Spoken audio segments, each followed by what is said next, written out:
Good evening and welcome to the Newfane Selectboard. It's Monday, October 3rd, 2022, and I'd like to thank everyone for being here. We have Katie Johnson-Applin and myself, Angela Sanborn, at the table, and Mike Fitzpatrick on the telephone. Juanetta, has this meeting been properly warned? It has. Thank you. Additions and amendments to the agenda. I'd like to amend the listers to ahead of the minutes because of a time crunch on their end. That sounds great. And I would also like to add the Williamsville Hall Committee, Steve Levine, to be on the committee report when it's already on the schedule. Anything else? If not, I'd like to welcome Beckley and Doris, our listers. Thank Good you. evening. Glad to have you here. Here we are. Thank you. Here we are. The first item that you have for the listers, we put out to bid for a townwide reappraisal. We got one bid from New England Municipal Consultants, who's the same company that has done it for 2002, 2007, 2017. And we're gonna have to do one the state's gonna require us to do one because with the way the sales are and all of that. So we got on the list. This is early for us to put it out, but we needed to. Because otherwise, there's so many people when we sent the list out to some of the other companies that might be able to do it, they said they couldn't. Because everybody throughout the state, because of the whole sales situation. Anyway, I think all of you have a copy of the proposal for the reappraisal for 2027 from New England Municipal Consultants. That's pretty detailed.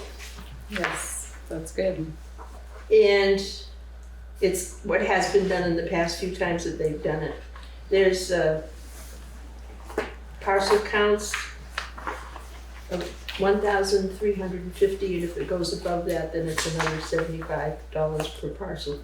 The total proposed cost is $132,000. And currently in the reappraisal fund, I think we have 81,000. We get 11,500 a year. What we get that money from the state at $850 a parcel. So we may have all of our money by the time they do the townwide reappraisal. Excellent. That 132,000. So you're just looking for us to approve this? Yes, the select board has to approve the contract. Is there a motion to approve the contract from the New England Municipal Consultants? I make a motion to approve the contract. Is there a second? All those in favor say aye. Aye. Aye. Thank you. Great. They'll be getting started sooner than that, of course. And you'll keep us informed of what's going on? Yeah. Great, thank you, Doris and Becky. You're welcome. And the other thing that we gave you, because we thought we were supposed to have our budget in, so we did our budget for you. If you look at there's a sheet that gives you the total of everything, and then there's explanation sheets for each item. Under lister wages, we're talking about, currently we have 2 listers and we have a data entry person. She lives in Townsend, so she can't be a lister. Right. But she is great. Yes, she is. Yeah, she is. You all are. We couldn't do it without her. Mm-hmm. And we're proposing $20 an hour at this point. We're not sure what you're gonna be giving to all the other employees for the town. And we were kind of too hoping to see the Vermont League of Cities and Towns report that comes out probably in a couple of weeks that does a comparison of everybody in the state for all the different jobs. But that's what we're proposing right now. We might want to consider more than that for our data entry person. But Okay. and the next item on the list for our thing is the for the assessor that we have part-time. He comes in once or twice a month. He's from New England Municipal Consultants. And it helps, he goes out and it keeps us, it doesn't take him very long at all to do, going out in the field and doing it, and it keeps it consistent with the assessments that are currently there, that we have. And then the next page, detail page, has to do with listers expenses, and that's mapping and Valor and software licenses, and also New England Municipal Consultants. And Bill Krajewski comes to do what's called a rollover once a year.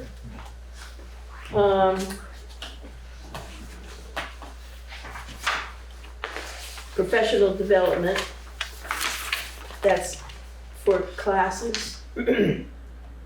If Bill Krajewski gives a class, he doesn't charge anything. If Nemrick gives a class, they charge. So it depends upon the number. Right now, we just have 2 listers. In March, there'll be 2 positions open, a 2-year and a 3-year. We don't know what will happen with that. But right now, what we have is working very well. Good. Right. Right. Then the other sheets have to do with not the lister's actual budget, but office supplies, and it comes out of the total office supply things throughout. We're just estimating how much postage, how much, let's see, paper that we use, and ink, and for the computer and all that stuff. Your office supply list. Yeah, Great. office supplies, postage. This is a great report. Thank you so much. And you also see what we did, we've gone up. I told you what the addition or subtractions are for each category from last year. And to tell you that a penny raises currently $25,146 when you're thinking about budgets. Okay. Well, this is great. So I don't know if you have any questions, I do not at this time. because you haven't started your budget stuff No, yet. that starts November 1st. I'm honestly impressed at your proposed budget for gas mileage, for mileage. Well, if we're going out, it's one thing. Although I've never charged for mileage, Right. but there'll be some mileage sometimes, but there's not a lot. There's not really a lot, because if the assessor gets here once or twice a month, he doesn't do a separate thing. He just does a total, and it's not a separate mileage thing, although it's included in what his price is. But we keep his amount separate, as you can see from the budget. Yeah. And I think it includes that. Is there anything else? I don't think so. I'm Questions? pretty confident this will be part of our first budgeting meeting. Well, if you have any other questions, Reach out. please let us know. Absolutely. Because but we thought since we were here for our townwide reappraisal, that'll be exciting. We'll get started with that. Oh, well. Thank you so much. Thank you for that wonderfully detailed report and for bringing the appraisal information to us. Okay, And we'll reach out when we have some questions. great. Thank you so much for all your hard Thank you work. very much. Thank you. We appreciate you. Thank you. You're welcome, Mike. Yes, thanks. If there's nothing further for the listers, we'll go into the approval of the September 19th regular meeting minutes. See you Thursday. Is there a motion? I Make a motion to accept them. Mike, is there a second? I'll second. Thank you, Katie. Any discussion? Hearing none, all those in favor say aye. Aye. Aye. Aye. And now to the September 19th Board of Liquor Control meeting minutes. Is there a motion? I make a motion. Second? Second. Thank you. Any discussion? Hearing none, all those in favor say aye. Aye. Aye. Great, thank you. And now, good evening, Jay Wilson. Good to have you here tonight. It's time for the Road Commissioner and Road Foreman's report. Okay. The update on 54 Depot Road is that the easement is with the engineer to make a small change. And we're in hopes that that will enable it to clear the easement certification with V-Trans. In that case, then maybe this winter it'll go out to bid after years. The arch bridge is making good progress. They've got the main part of the arch filled with the coarser material, almost up to the level where the pavement will be. They're going to be pouring some more cement in the next couple days for the Williamsville side, but it looked like it was coming really good. So we had a meeting with Ron Bell for the sand salt shed, and he was given all the updates that need to happen. The updated plans and specs were supposed to be completed by today, and I don't know if for sure if they were yet, but hopefully. And then that maybe can go out to bid the next month or two. The roadside mowing is coming good. We have the mower for the most of the rest of this week. I think it's Thursday is supposedly our last day, and he should be able to get to pretty much all the roads. We're going to be probably missing a couple of the roads that don't get maintained in the winter, but the rest of them should all be done. I heard back from the dam inspector, and he's going to be in contact with Scott Jensen, the state river engineer, to go over the repairs of the Kenny Pond spillway. And that was the last he said the other day, and I've heard nothing new since then. And we'll need to send in the bridge inspection letters to the state that those 3 different ones they sent us for different bridges. We'll have to change where it says the town of Guilford on the letter. Yeah, that'd be helpful. Yeah. We have, I can't remember if that was 30 or 60 days to respond to their findings, so that just tell them that we're working on getting the repairs done and so forth. Okay, great. To add to your report, while you're still with us, can I read a letter that was sent to us? It was supposed to be part of correspondence, but I'd like to do it now. Sure. Because you're here. Dated September 8th, 2022, to the town of Newfane. We are writing you to request a no parking sign at the top of Railroad Lane in Newfane. As you come over the bridge, people have been parking just past our road entrance. During the past 2 months, a large motorhome has parked there, often overnight and for days at a time. This is causing a very hazardous condition when our residents of Railroad Lane attempt to pull out of the drive. Turning north is dangerous. Turning south onto Route 30 makes it impossible to see and is a terrible accident waiting to happen. All of us are extremely concerned and would appreciate your consideration of this request. It is happening more and more frequently, and we respectfully ask that a sign be erected to ensure the safety of all. Again, thank you for your consideration. Sincerely, the residents of Railroad Lane, Newfane, Vermont. And there's 1, 2, 3, 4, 5, 6 signatures. So is that something? That's a V-Trans sign, so I can put in a request to them to see if they'll do it. And will you let us know what they say? Yep, sure. Yeah. Contact V-Trans. And we await your update. Awesome. Do you want to do the opening of the bids now or after we approve your report? It doesn't matter. Okay. Is that on the bridge? Yes. On Roy Brook Bridge. It's this one, right? It's the Federal National Bridge Inspection Standards require inspection of all publicly owned bridges over 20 feet in length on a 24-month cycle. A 2-member team performs the inspection with at least one member specially trained for this work. The Agency of Transportation provides this inspection in the interest of public safety and as a service to the municipalities with costs shared between federal government and the state. The above referenced structure is a single-span concrete T-beam spanning Windham Brook. During a recent inspection, the following problems were noted which need attention.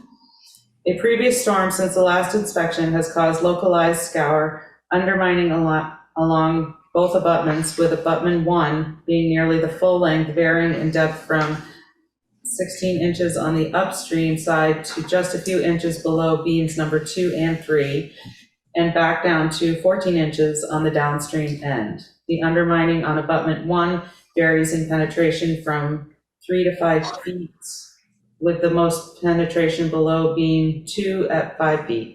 Undermining is present along abutment number 2 on the downstream, and that tapers up from 12 inches in height on the downstream end and ends at 27 feet upstream. The penetration of undermining varies throughout, with areas of 3 feet up to 6 feet at the worst location below beam number 3. So both on these findings, we recommend that the undermining localized scour along the length of both abutments be repaired to ensure adequate foundation support. So we put that out to bid. No, And that's the wrong one. that's the wrong one? Yeah. Yep. This is another one? There's 2 that have, need some work under the abutments. And then there's the other bridge that has Bridge 44 is the one you want. Sorry, I didn't have the proper bridge. That's all right. That's all right. That one's So on. this is on bridge number 44. I had bridge 43. I apologize. Yeah, I'm sorry. That's okay. Okay. So we have 3 bids. We'll go with the first, Cold River Bridges LLC from 10 Lambro Lane, Unit 2, Walpole, New Hampshire, for Brooks Road Bridge Project number 44.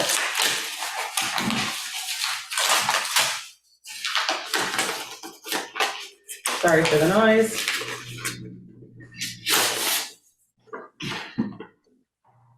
Estimated project total cost, $238,556. Estimated completion date, December 2nd, 2022. Bidder is Cold River Bridges LLC, 10 Lambro Lane, Unit 2, Walpole, New Hampshire.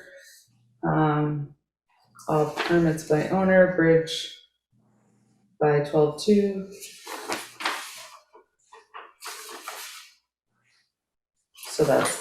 So here's the scope of work is to remove existing deck, install new engineered precast concrete deck on existing abutments, drill and pin concrete on abutment number 1 to encase stone abutment, install new guardrail.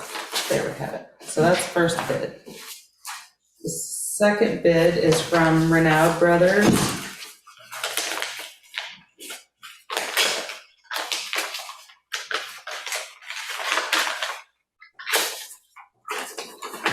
And their estimated project total cost is $137,000 to be completed by December 1st. And they're out of Vernon. So that's bid number 2. And bid number 3 is from Daniels Construction.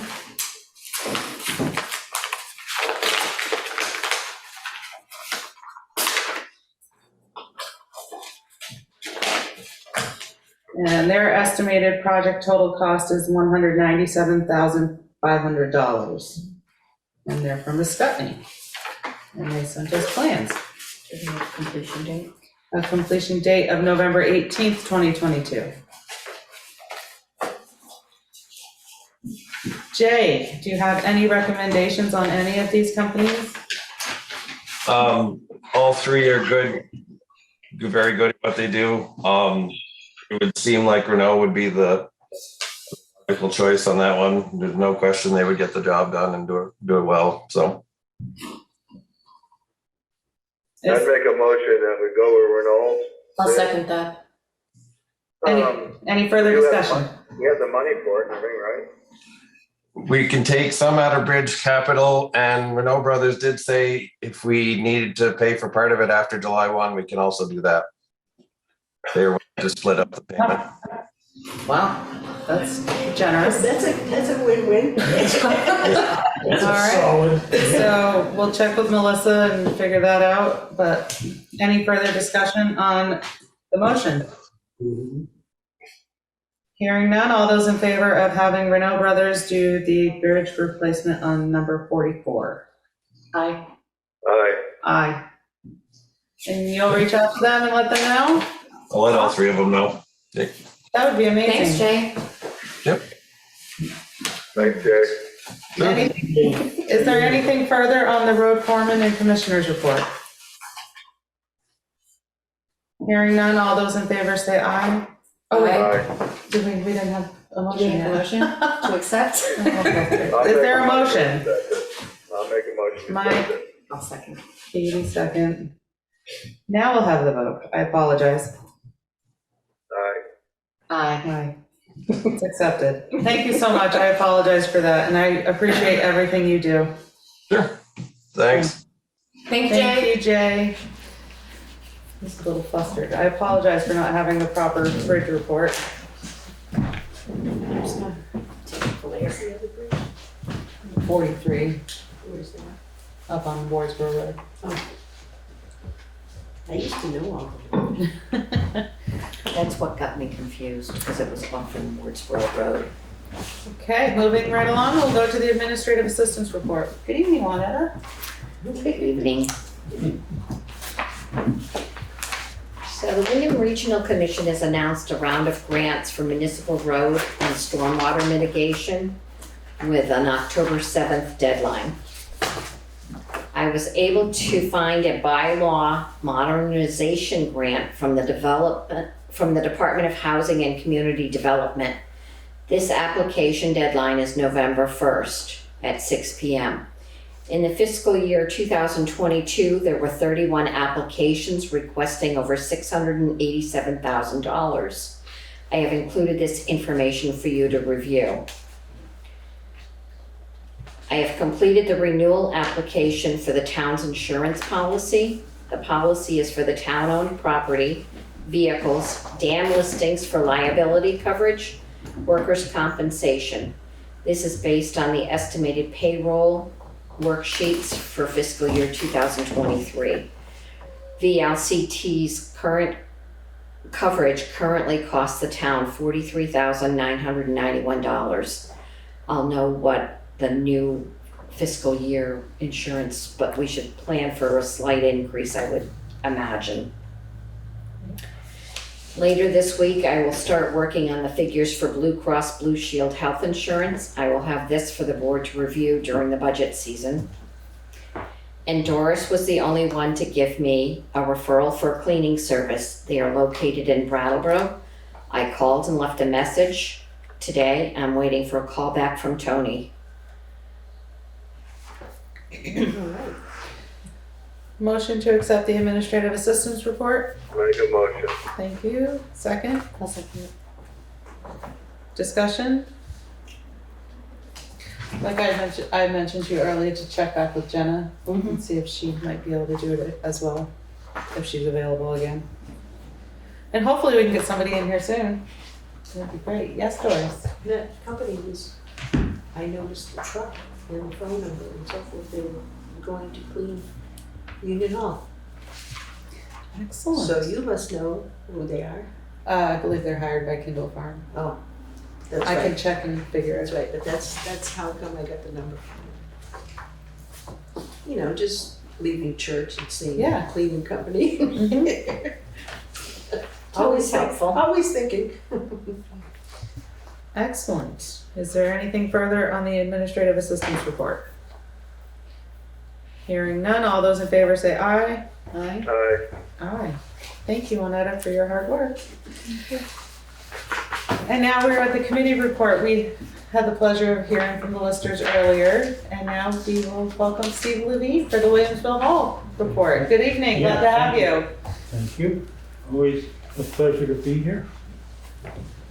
And it was somewhat last minute, so I'm not as well organized as Doris. I will It's do my okay. best. Yeah, You're excused. thank you.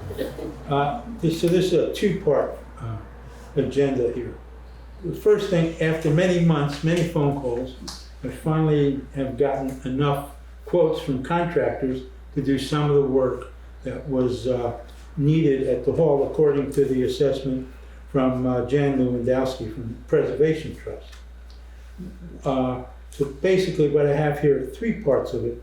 One is the roof, one is the chimney, and another part is the stairway that goes down along the side of the staircase from the kitchen down to the ground. So if we start with the roof, I got two quotes on that. One was from Melanson, and they came out a couple of months back. And after he sent me his quote, I replied by asking him if he made any mistakes with his arithmetic, because the quote was so out of sight that I basically didn't reply again. But then I was, also on my list was Phoenix Roofing, which we probably all know, and I had made arrangements to meet with Eli Phoenix, and he came out last week, and he gave a very reasonable estimate. Melanson's estimate was $13,900. I don't know what he was going to do except rebuild the roof, but it was just an inspection. Anyway, I talked with Phoenix, with Eli, and he gave an estimate of, oh boy, somewhere in here. Oh, $4,170. And that's to inspect the roof, the slate roof, repair any needed missing shingles and so on. It also included going over the porch roof, which is asphalt. It has asphalt shingles, but both roofers said they're actually in good shape. They just need to be cleaned off. If you actually look closely, you could see little trees growing and stuff. But they both said the shingles are in fine shape. They just need to be cleaned, and they would be treated with the cleaner that they would use would be, biologically safe and would prevent further growth. But the main thing is they would go, Eli would go over the entire roof, replace any missing shingles, slate shingles or loose ones, and his quote again was $4,170. And I believe that we need to approve it because it seems like the most reasonable and competent quote we're going to get. He also cannot do the work until spring, but he wants to know if we need to go on his agenda to get in the queue. Yeah. So I think we would do well to go with him for doing the roof. Also, Jan Lewandowski from the Preservation Trust, he estimated that the roof could cost about $3,000-4,000, and it's something that we need to do every few years, but it hasn't been done for many years. So that's the first part. Second part, it gets a little more complicated, and that's the chimney. I had trouble finding any masons who would return my phone call. I finally called Ian Eddy, who's the chimney doctor, and who's very well respected. He gave me three names. One was Ed Rosinski, and I forget the second name, I have it written down. He said, the first two names, you can call them, but basically they will never call you back. To sum it up, because they're busy for a couple of years. The third name he gave me was Dan Newcomb, and he said I would call him right away because he's getting to be in that category as well. But I called him, he responded, and he came out and took a look. And his first recommendation was to take the chimney down up to just below the roof. Because he asked, what do you do with the chimney? And I said, we do absolutely nothing. We did a long time ago, but it has no use now. It's not, we don't hook up the wood stove to it, and the boiler is vented through the side of the building. And that makes the most sense to me. Just take it down below the roof, he would repair the slate. Then the second part of his job would be to go down into the kitchen. The base of the chimney is actually in the kitchen. There's a big concrete pillar that goes into the cellar, but the clean out door is in the kitchen, and there's a lot of debris in there. He would clean that out, and because debris has accumulated in there, it caused moisture to build up, and the stucco on the outside is fallen away and is in rough shape. So his quote is in two parts. $2,100 to repair the damage to the lower part of the chimney, to restucco it, put wire in where he had needed to do that, and then to take, that's $2,100. If he takes down the chimney, that would cost an additional $2,500 for a total of $4,600. If he repointed the chimney, it would be another $1,000, $5,600. And if he rebuilt the entire chimney, rebuilding would cost $5,000 on top of the $2,100 to repair the damage in the cellar, in the kitchen. So I feel the most logical and sensible approach would be to take the chimney down below the roof. He said you could repoint it, but you're looking at having to do it again in 20, 25 years. And if it's not used, why do it? So I would go with the idea of taking the chimney down and repairing the slate to cover the hole, and go with the $4,600 quote that we got from Dan Nico, which is also right in line with what Jan Lewandowski quoted. So those, yeah. Then the third part I got, which was just tonight, right before I was leaving, I heard from Randy Clark. Some of you may know him.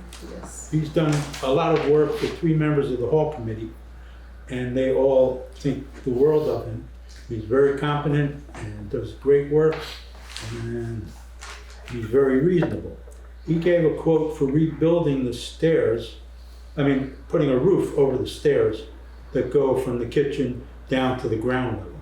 And that would be approximately $8,000. He'd also repair the sill on that kitchen door.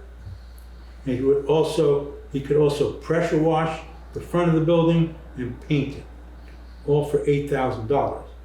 The other amazing thing is he could do it next week. Whoa, that's amazing. What? So Right. soon? Yeah, he just had this space available. So, Wow. it's a good thing to consider. So I would feel good. I've seen the work that he's done for the other Great. hall committee members, and I would say, he's a shoo-in. I haven't been able to get any other carpenters, contractors to come and look, even though there have been many phone calls. So my recommendation at this point, and I have talked to someone about the posts in the cellar, which is the last major part of the work that needs to be done. And it's kind of like, herding cats to get a hold of this guy. It's Dave LaCosta. He's also well recommended. He worked with Chris Parker for many years, and he just did a job in the village for someone who was very happy with him, but I have no idea what he plans to charge. But I would think it's reasonable. And Jan Lewandowski recommended, if we could, when the posts are repaired, to bring the level up, to straighten things up. But from talking to a number of people, I don't think that's a good approach, because you're gonna get into repairing walls and fixing doors. I think if we could just stabilize what we have, make sure the posts don't deteriorate any further, we would be, well off to do that as far as protecting the building. So that's what I know at this point. So the one big unknown is the posts. And eventually he'll come around and I'll hear from Dave LaCosta. So we have the 3 firm quotes: the chimney, the roof inspection, and the staircase covering, and the Okay. painting. And there's money in, There's more than enough money in the capital fund great. to cover all those things. Both the roof and the chimney work can't be done until spring. Right. But Randy's ready to go next week. So. And I would be comfortable going with it. Is there a motion that we let Steve go with Randy Clark? Yeah, I would make that a motion. I know Randy. Randy does a hell of a good job. He does. Steve is happy with him. I'm more than glad to let him go with him. I'll second that. And Katie will second. Any Next week is amazing. further discussion on Randy Clark repairing the roof over the stairs, pressure washing Building it, actually. building, and repair the sill on the kitchen door, pressure wash and repaint the front? Yes. Hearing none, all those in favor say aye. Aye. Aye. Aye. Great. Go Great. forth. Yeah, good, I'll give them a call. Would you like us to vote on the other stuff tonight, or?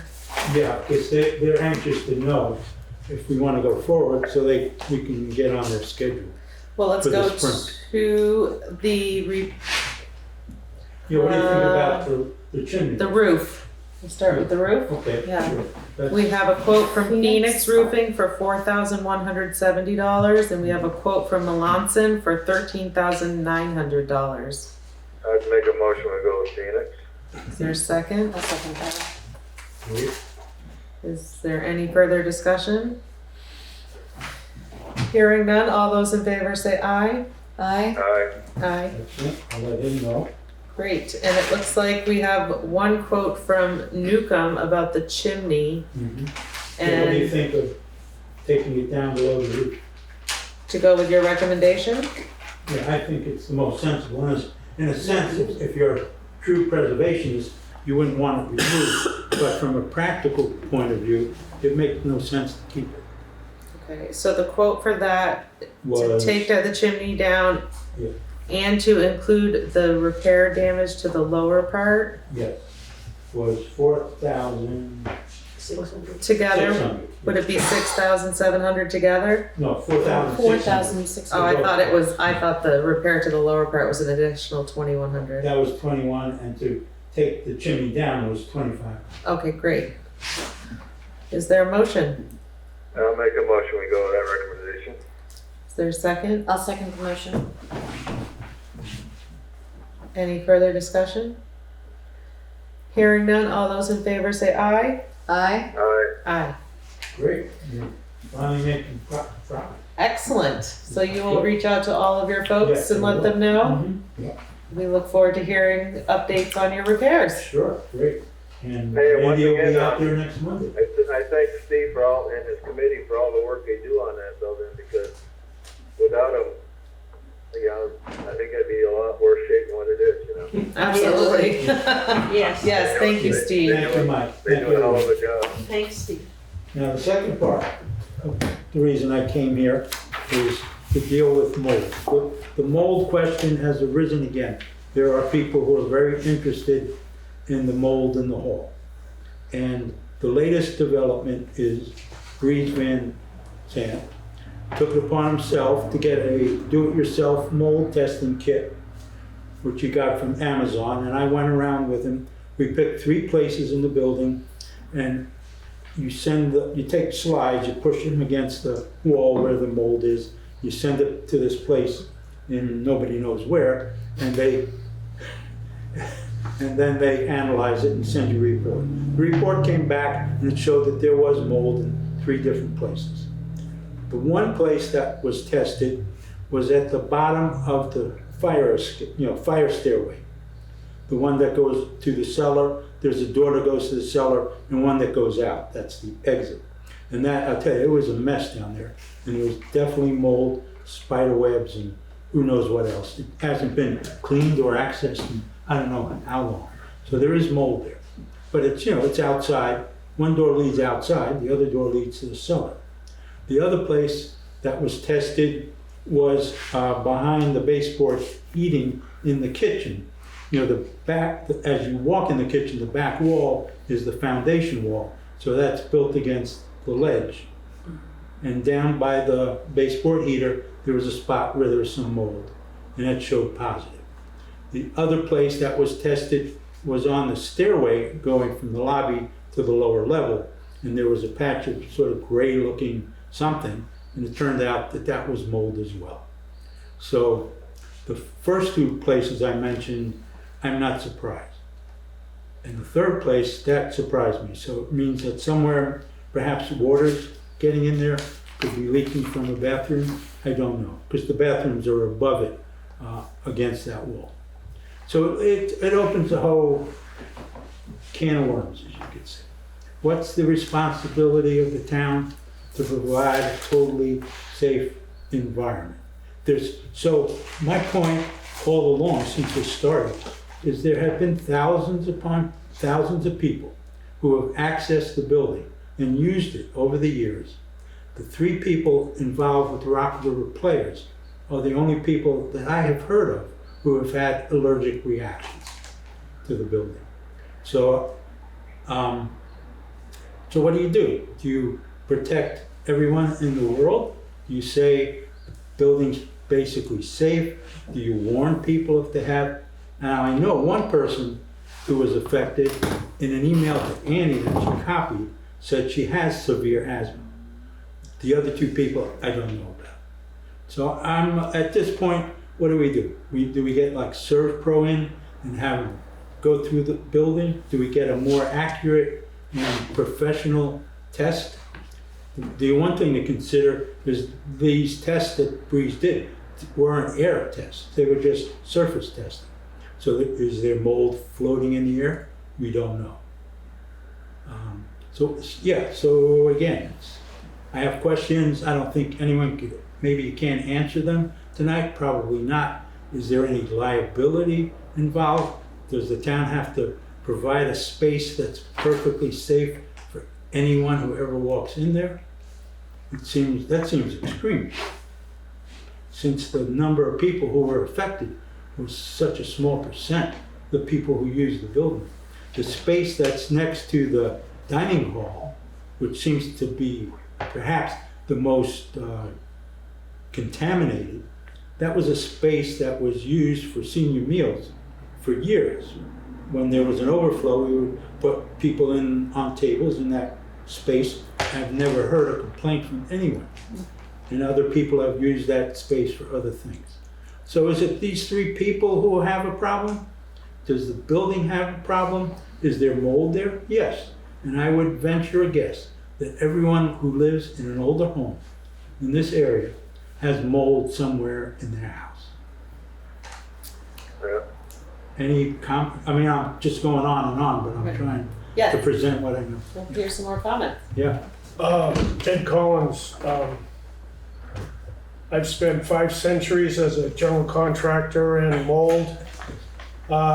Usually happens in a bathroom when they don't use a fan, or like Mr. Levine said, in areas where they haven't been cleaned for a while, possibly. Anywhere where there's a foundation to a wall, interior wall, there's mold. No More Mildew is a company down in Georgia that I use. They have a mold cleaner and a mold preventer. And I used to clean the bathrooms, or my people cleaned the bathrooms when they had mold in interior bathrooms, and the tenants wouldn't use the exhaust fan. And then we would spray with this second application that would prevent the mold from reoccurring. And it doesn't stain anything. It doesn't, I mean, I put it on wallpaper and it didn't change the color of the wallpaper. But you have to have someone willing to clean it. Mm-hmm. And if there's 3 minor places I've been in that hall. I have asthma. I never had anyway, if someone that deals with the hall wanted to, I could recommend to him where to get the applications. If they cleaned it, then the players could then see that it's been cleaned, and maybe then the discussion could go on to something else. Great, thanks, Ed. Thank you. You're welcome. Maybe, Steve, you could talk with your committee and let Juanetta know, and we can all work together and figure this out. That would be great. Sorry to just interject. Oh, No, that's perfect. That's great. Thank you. I mean, I was thinking, so if that would solve the problem, that would be great. Because if you get ServPro in, It's you're gonna looking at cost a tens of fortune. thousands of Yeah, dollars. right. Katie? I have a question. Is there a regular cleaning schedule for the Grange that is done regular? I mean, like I think of bathrooms are almost always a source of Yeah. problem in the Right. summertime because of condensation on even the toilet fixtures Yeah. over years is dripping down into everything. Is there a regular cleaning protocol in place at the Grange, Yeah, like in fact, every time it's used? Yeah, you know that, when you mentioned the toilet condensation, just made me think that that's maybe where the water, the moisture came along the stairway, because it's that wall. Because there's no leaks in that bathroom. It's the men's room on the top floor. We do now have someone comes in once a month. They get 4 hours that the town pays for, $25 an hour. And then the whole committee will pay anything over. Like if there's been a party or the place is a mess, the whole committee out of our donation fund pays the difference. But maybe we need them to spend more time and use some of these solutions and work on the areas that showed mold. I think if you would be willing to have that conversation, and then we can go forward into getting the other products. I would propose that every group that's using the hall cleans the bathroom before they leave. Yeah, that's the theory. I think that's a good proposal. Make everybody do the grunt work and then it will stay cleaner. Because there are people that are using it on a regular basis, right? And there's people that are only coming in there occasionally, but a whole month between cleanings seems a little bit much. Yeah. All good suggestions. Netta and I have to work out the details of the hall rental policy, because people who use the hall are supposed to clean it to, to the condition they found it in. Then someone from the committee inspects it, and if it passes, then they can get their deposit back. But that whole system hasn't been working. We need to reestablish it. But yeah, that's a good point. People are supposed to take their trash with them. Not everybody does, People are, in general, they're okay, but you have a party.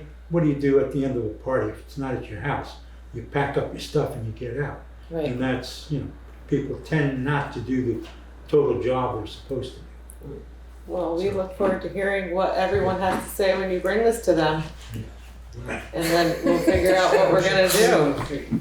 Yeah. Cleaning protocol. Yeah, we do have Yes. a cleaning fee, but we haven't been You gotta charge. charging it. Yeah, And maybe we have to increase the amount of deposit, so it would cover, right now it's $150. that But makes that sense. doesn't go very far. No. Well, after you make those calls and such, and talk with Juanetta and updating the policy, let us know. You know what I'm thinking? What's What are that, you Mike? thinking?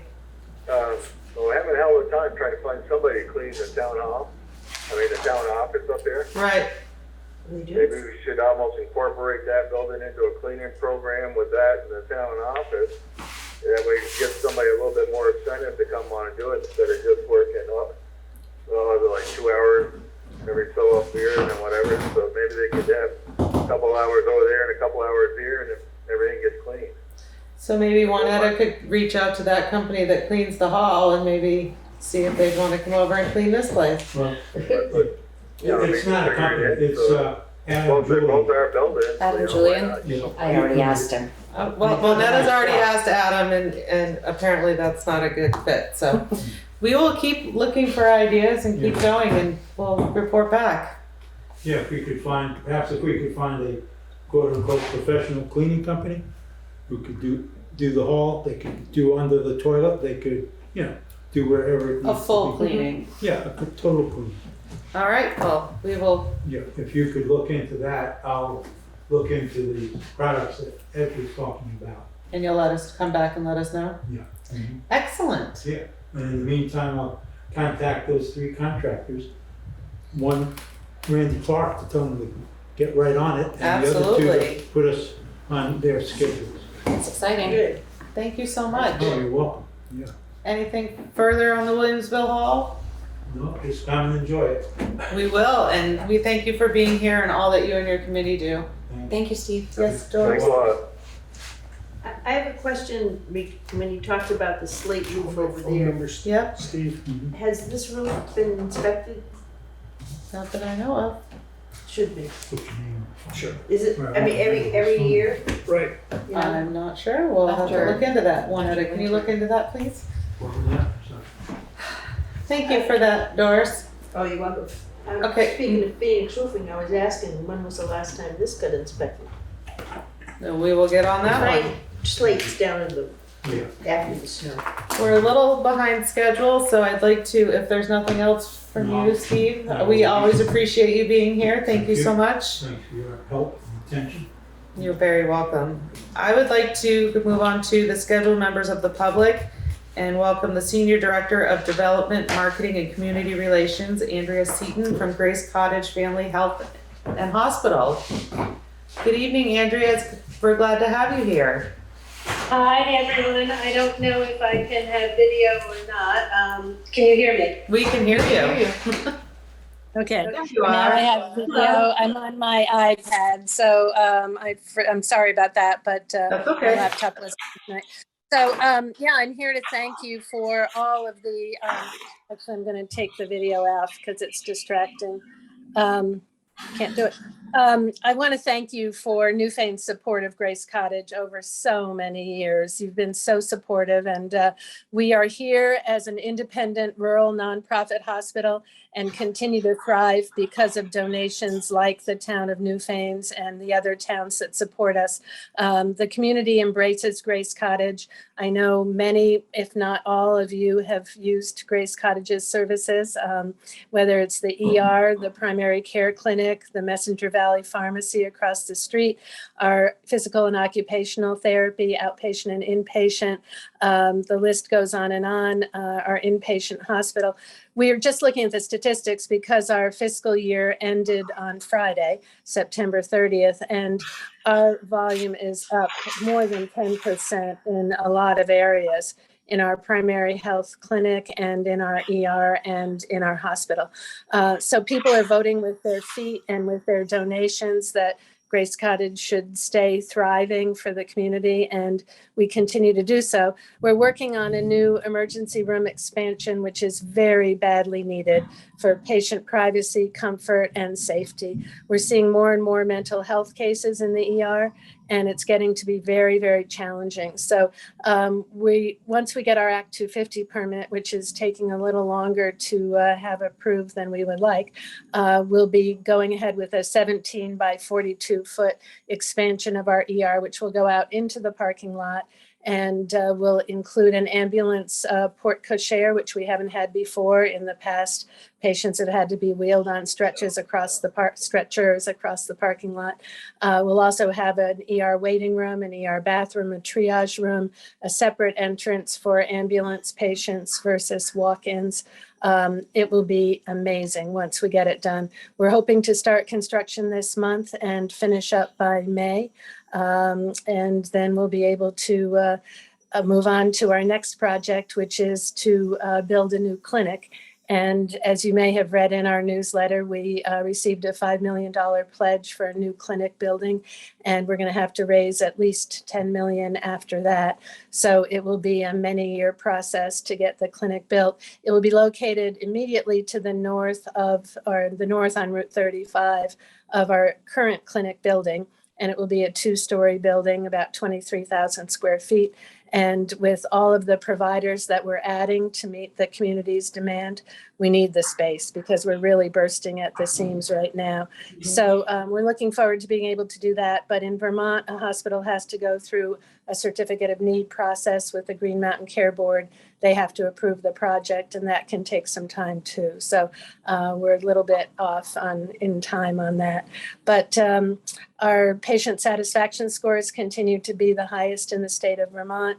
As you probably saw, we received Best Hospital, Best ER, Best Physical Therapy, Best Doctor, Best Pharmacy, I'm missing something, Best Rehab, Best Physical Therapy in our area. And we're really proud of that because those votes come in from the people in Windham County. And we're seeing more and more patients from Brattleboro, and we're welcoming them in our doors. Access is our primary focus right now, because we want people to be able to get same-day appointments if they need them, if we can provide them. If they're sick, we want them to be able to see a provider at least within about a week if we can get them in. So we added 3 new providers started this fall, and we're very much looking forward to welcoming them into our fold. So I know we're running late, and I'm happy to answer any questions that you might have. We're looking for your application and the information that you generally send us that we can review during the budget meetings. Is that something you can email to Juanetta? I think so. CJ King in my office takes care of that. So I'll double check tomorrow that we've done an application. We certainly are planning to. I know we put a letter in the mail today, but it wasn't a complete application. So I'll ask, is the application on your website? No, it was sent in the email. Okay. All right. We'll make sure that we fill that out tomorrow and send it to you, Juanetta. Perfect. What are you asking for? Last year, I wanted to ask your opinion whether we should increase our request or not. We've kept the request the same for many years, and we all know that costs are going up and reimbursements are going down. So I think in the past we've asked for $3,500, and I wondered about asking for $4,000. I would go for the 4,000. Okay, thank you. Definitely put that on the request when you send it. That'd be great to have that. Would we need to have a petition signed by taxpayers or no? No, it's part of the appropriation that we put on as a article, so they vote on it. Okay. Anyway. Okay, that would be very, very helpful. We keep lobbying the federal government to increase Medicare and Medicaid reimbursements, but we end up giving about 1 million of free care and bad debt per year to the community. I can't tell you because I don't know how many Newfane residents that would include, but we care for all no matter what their insurance is. And if they don't have insurance, we care for them as well. Donations are what help us to bridge that gap. Thank you so much, and it sounds exciting, all of the new plans that are happening. Yeah, we have to make sure we can meet the needs of our community now and in the future, and it sounds like a buzzword, but it's really true. We just can't keep the size that we are and serve all the patients that we are seeing now. Yeah, well, thank you so much, and we appreciate you being here and for your report, and we will discuss it further when we start our meetings. Thank you, and we'll get that request into Juanetta. Thank you so much. Great, thank you. Good to see you, Andrea. Take care. Bye-bye. Bye. And next, we'd like to welcome the Executive Director of the Windham County Safe Place, Samantha Prince. Good evening, Samantha. It's good to see you. Hi, you as well. Thanks so much for having me. I appreciate it. So I wanted to just talk briefly about what Safe Place is and what Safe Place does. Most people are fortunate enough not to know that we exist or why we exist, but we've been in Brattleboro and Windham County since 2007. We are one of 13 child advocacy centers in the state of Vermont. So we're located throughout the state, but we're all run independently. So I run the one in Windham County, and then each center has their own director. We all receive state funds for grants, federal and local grant funds that we have to reapply for annually. And we're very, very fortunate for those. Some of the grant funds are designed specifically for our centers to be able to pull from, because we're a nonprofit. So we don't have access to additional funding. We also host fundraisers, among many other things. This year, we are looking to secure town appropriations from some of the towns in the community. Fortunately, we don't serve that many citizens from Newfane, but the average cost of serving one citizen for Safe Place is about $2,000. And the reason for that is because anytime a child or an adult endures sexual or physical violence, they are able to come to Safe Place to receive a professional, trauma-informed, victim-centered interview, which sounds really overwhelming, but the point is that it's not, because the experience that many kids and adults are having is so overwhelming and so traumatic. We want to make that as easy as possible for them. So the interviews are actually conducted by myself. I have years and years of training and have conducted over 1,000 interviews. And so my approach is really personal, and it's at the child's pace and the adult's pace so that they're able to share their experience in their own words in the ways that their brain has encoded it. So not everybody encodes experiences and trauma in the same way, which is really important. Safe Place also employs a victim advocate. Her name is Michelle, and she's lovely. I wish she could be here so you could meet her. She has a wonderful British accent. And her job is to make sure that any caregivers for our children or adults that are coming to us, if they don't have mental health services, or if they need medical services, or if they have any other general needs, no matter what town they're in, that Michelle's able to advocate for them and help them access those things. Sometimes accessing additional things costs us money from our unrestricted funds. Like, we help people pay gas to come to us because we're in Brattleboro, and that's not convenient for some of our outlier towns. But our center is really the best place for them to be. So it's important for us to be able to get them there. So we help them to ease the financial burden, especially when gas is like $5 a gallon. We were just like hemorrhaging gas cards, which is fine. We have the ability to do that because of unrestricted funds that we receive from fundraisers and smaller grants and things like that. Our primary grants don't authorize those funds, unfortunately. We also, as you probably are well aware, had to replace things over and over, like cleaning supplies, fidgets for our folks that are using those while they're being interviewed. Instead of being just cleaned and sterilized for a period, they had to actually be thrown away. We wrote a whole new policy about it. So the funds that we're seeking from each town are sort of minimal, but also a fresh ask. So I wanted to just explain, because I have not seen the materials, and we'll need to get those from Juanetta, and be happy to fill those out. But I wanted to just explain that we're asking for $400 from the town of Newfane, which is, I think, about 25 cents per citizen. And the purpose of that for us will be big. $400 is not a lot usually of a town's budget, but for us, that would be pretty significant, because we could turn all $400 into gas cards and make sure that we were able to get caregivers and folks to our center for an entire year. We also started a group for our youth 14 to 18 that have been traumatized, whether sexually, physically, emotionally. We opened it up to the entire county because we didn't have anything like that. So we are paying a professional mental health person and an assistant mental health person to be able to run that group, and they coordinate it together. The biggest piece that I've left out about Safe Place is that the reason we are able to save cost and ease the experience for the people that are attending is because we work with 7 different disciplines, including law enforcement, DCF, medical, mental health, the state's attorney, the deputy state's attorney is assigned to our unit, and victim advocacy, and myself as the interviewer. And all 7 of us as disciplines make sure that from the inception of a report to the conclusion, whether that's a conviction or whether or not it ends up in court, that we're there to support each person that needs us. So that's a lot of information. And again, most people aren't familiar with us, which is not bad. But I wanted to be able to allow any questions that you might all have. Does anybody have any questions?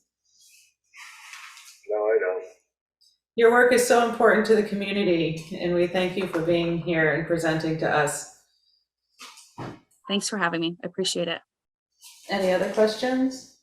Or statements? We will see that sheet sometime in Yes. the future so that we can refresh that and put everything together.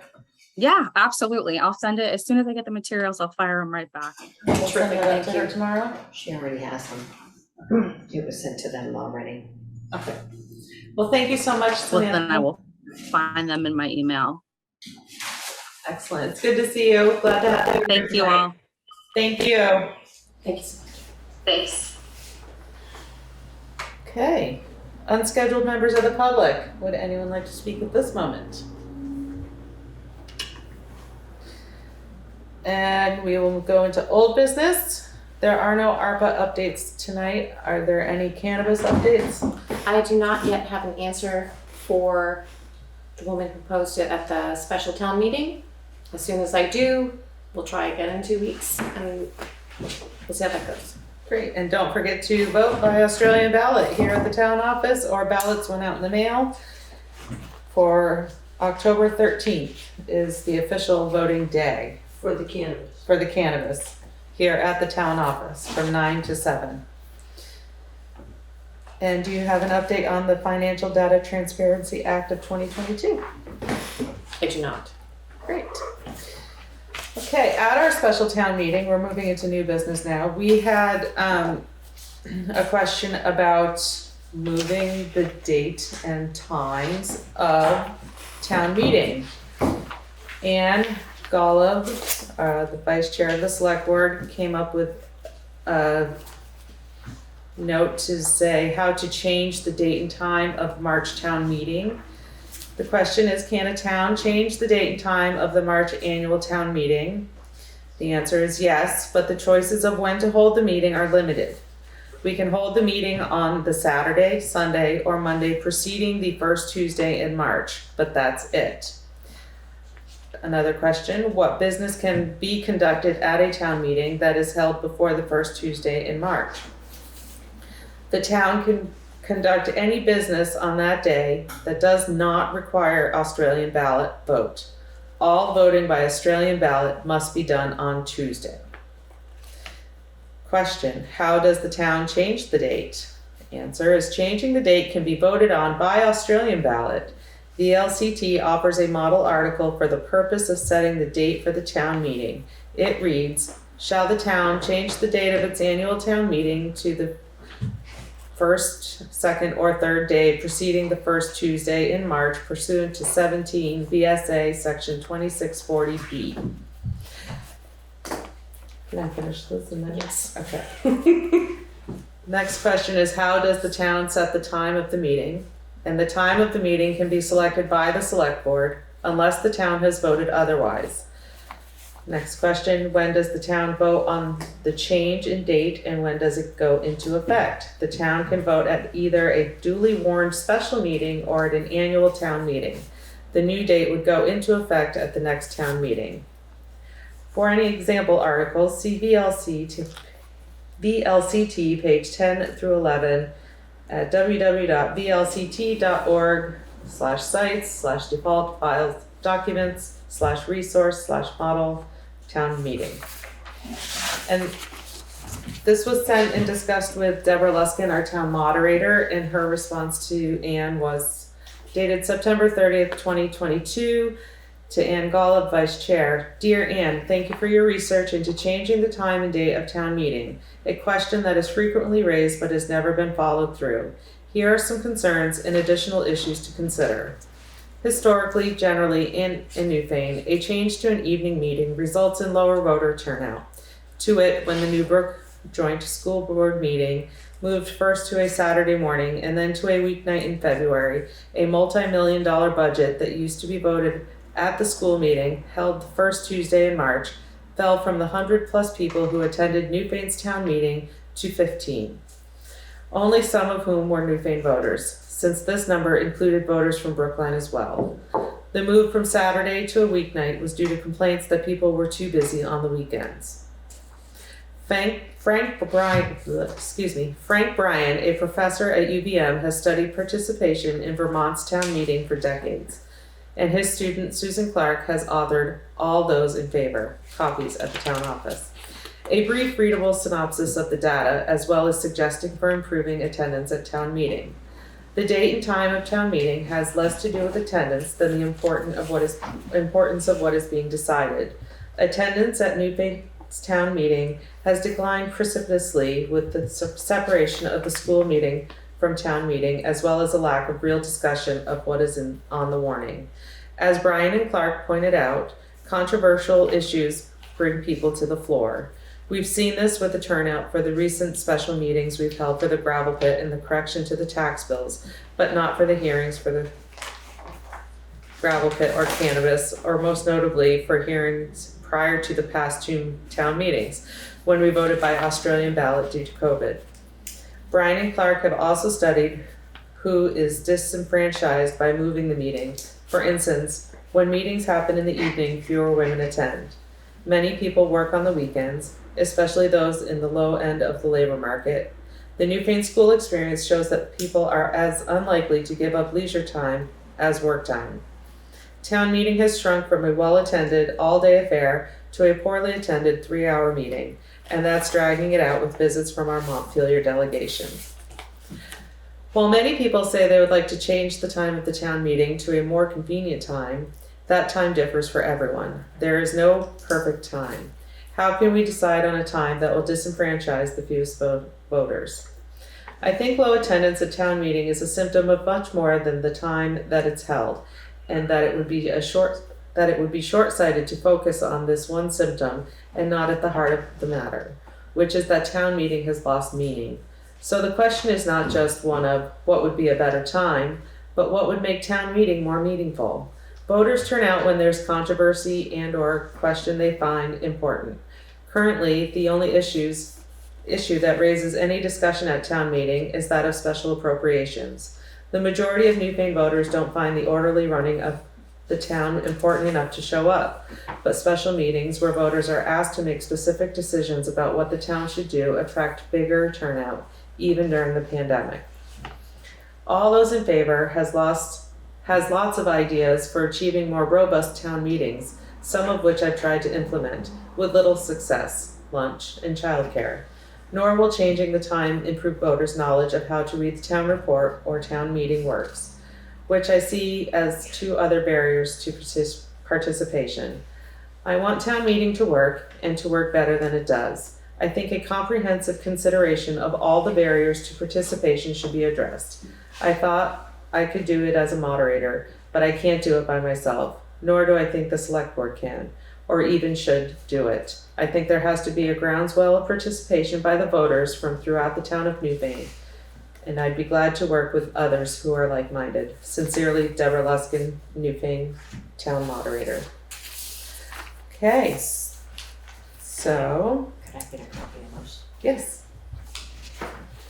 Does anybody have any questions or opinions? Could I have a copy of those too? Yes. Hi, Ed. Good to have you here. In her letter, she said something about the time. The Yes. first reference of the time, could you repeat that? If that's possible, her reference. The date and time of town meeting has less to do with attendance than the importance of what's being decided. I thought her reference of the time was something about the evening and would disenfranchise some segment of the town. Less women Oh, that when attend meetings meetings. happen in the evening, fewer women attend? Fewer women attend? That's one of the bullet points. Okay. Because of children, I would assume, or routines. I did some research on Vermont.gov about, there's a lot of pages to read, to find, and Vermont doesn't really care whether you have the meeting at 2 o'clock or 6 p.m. But over the years that I've attended multiple town meetings back as a student in high school, when I did some checking out of all kinds of different town meetings, the majority of the towns in New England had their town meeting at 6 p.m. because most of the people had a job and you didn't get that time off at your job. So the moderators and the town selectmen would pick 6. And yes, it had some town meetings I went to had very few attendance, and others were packed, like that letter said, because of a controversial subject matter. Right. I don't know how to get people excited about coming in and spending a few hours out of their busy life to deal with town meeting, but I would be one that would say that you might get more if it was in the evening at 6 before happy hour, because they don't have happy hour anymore. And on Tuesday, you don't have Monday Night Football, and you don't have any of these sports things on the weekends because all the kids are attending sports events. And March is, mud season, so you might be able to get a few people there if you maybe, let's see, it was, one town, Landgrove, they did all of their, and Sudbury did theirs at 6 PM. And then Bernie had, used to throw parties at 6 PM and feed them. So he's done that a number of times. So maybe if we had a potluck or something on, after the town meeting, maybe that would get a whole bunch of people showing up just to, to attend and close the doors after 6, and then you couldn't enter to eat the potluck until, After. It's an interesting idea. I don't know, but I would rather, even though March is dark at 6, I'd rather go, you have this meeting 6 o'clock all the time. Mm-hmm. So, but reading all of the regulations in Vermont.gov, I now have a better understanding of what the cannabis lady had to deal with. There's a ton of There's a lot. Yeah. there's a ton of reference to all of the rules and regulations, and not a one to the actual time. Yeah. But everybody said March, Tuesday, first Tuesday in March, and that was pretty definite and traditional. But the time, there was no reference to whether or not you had the time at 2 or 1 or 5 or 6. I wish Deb was here. She was earlier. And you guys can actually change it if you want. We'd have to have a special town meeting. No, I think that Make it an article on the upcoming town meeting. didn't you read that the selectmen could change the They time? can change the time, but to change the date, it has to be, Oh, right, but Yeah. you can change the time to 6 without changing the date. yes. The time of the meeting can be selected by the select board unless the town has voted otherwise. Correct. Have they voted otherwise? Not that I know of. The Well, town there you can go. vote at either a Yes. duly warned special meeting or at an annual town meeting. Yes, Doris? My understanding is that the Board of Civil Authority has something to do with setting the time and place of the town meeting. I could be wrong, but you might want to look into that. Check with Carol and see. Yep. Or Priscilla Cotton. Or Is that Priscilla. Vermont.gov? I don't know. It just is years of experience. Yes, I believe it. And hearing these different things. I would be interested to know the answer to That that is a question. very good question.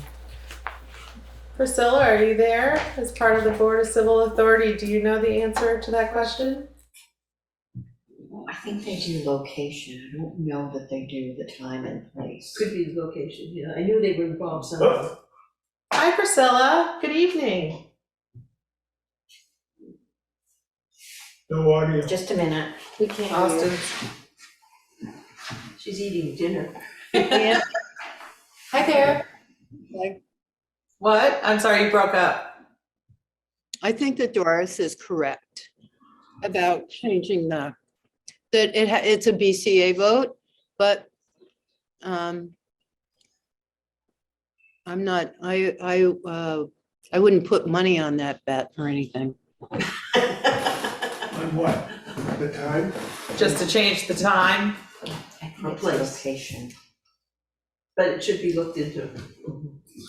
I think we can look into that and we can report on it again. And I would welcome anyone else, Planning Commission, and the West River Valley Mutual Aid, or anyone who has concerns about town meeting and such, that we keep this on the agenda and have another conversation about it now that it's been brought to our attention and we've started this discussion. It is good to start it now rather than February. So we will look into the BCA's involvement on time and change of date. And we welcome further ideas of nighttime meetings and potlucks afterwards, as Ed suggested, might be. Well, that was Bernie's, what he Bernie's. did. Yes, And he got a large crowd. Of course, maybe they knew whatever he was delivering. I think that's important. Because you have to do something to exercise. If you don't have something controversial, then maybe food would get them out of, Yeah. It's been done. call it dinner out. Yeah, that's great. Does anyone have anything else to say about the discussion on changing town meeting time and date? I appreciated hearing Deborah's letter. It was well thought out and presented a lot of great information. Yes. Yes. Okay. If we don't have anything further on that, we will put it on old business for our next meeting and have some more discussion. Good. And now we move to executive session. Is there a motion to move into executive session? I make I'll a make a motion. motion. I'll second the motion. Great. I'd like to thank you all for coming. It's always a pleasure to see you. Nice to see you as well. And thank you for We will listening. be going Good night, into everybody. good night, executive session at 7:22 p.m. There was a motion to come out of executive session at 7:44 by Mike Fitzpatrick, seconded by Katie. And here we are resuming the regular select board meeting at 7:45. The outcome of executive session is to share a written letter with the employee tomorrow afternoon. And moving on, we are at correspondence. And we have one letter for correspondence since we read the other one during Jay's report. Greetings. This is dated September 26, 2022. Greetings. This letter has three purposes. One, to briefly inform your Southern Vermont zone, town, or organization about ongoing work to seek federal designation as a federally recognized economic development district, EDD. Two, to request additional time on November 11th to briefly explain in further detail and answer any questions the select board may have. And finally, three, to request a letter of support for the requested EDD designation. The Southern Vermont Economic Development Zone, created by the Vermont Legislature in 2015, is made up of 44 towns within the boundaries of the Brattleboro Development Credit Corporation, the Windham Regional Commission, and the Bennington County Regional Commission.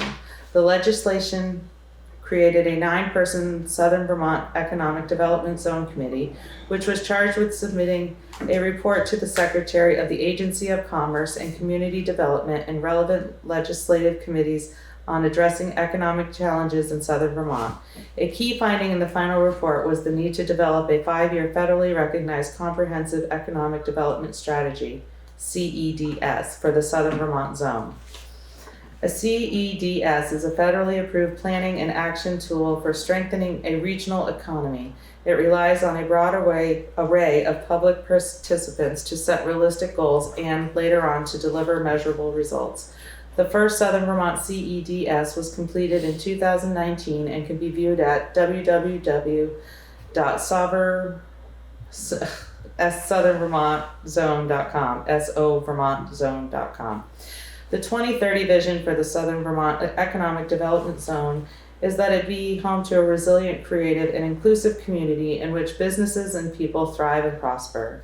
There were 5 priority actions to achieve that vision that were identified through the public process.